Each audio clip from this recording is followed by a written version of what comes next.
Mislila sam da sam dobra, Gospodine, sjedeći svaki dan u crkvi, nedjeljom čak i 2 puta,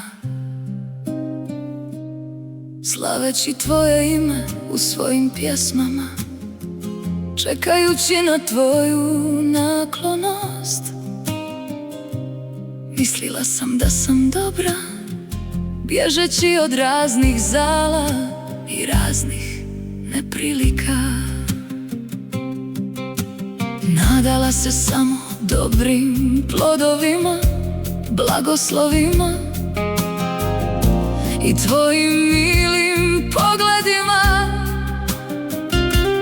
bježeći od silnih prokazivanja, laži, ogovaranja.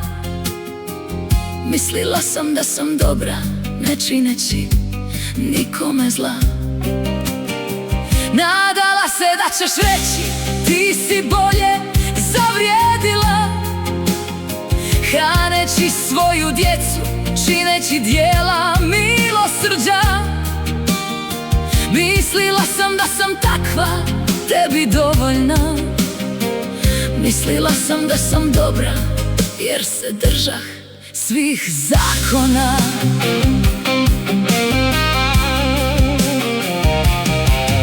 A opraštati nisam znala, a ružne riječi sam govorila, one iste koje sam od drugih prezirala.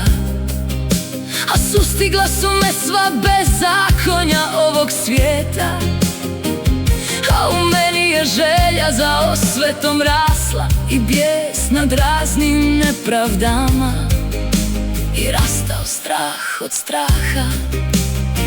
A mislila sam da sam dobra, o moj Isuse,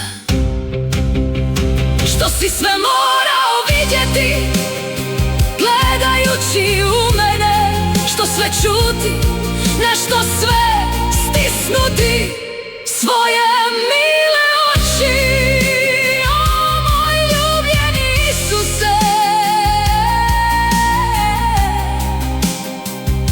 Dozvoli mi da prignute glave pod Tvoje svete noge dođem, da ih toplim suzama perem i njima svu gorčinu ovoga života isperem.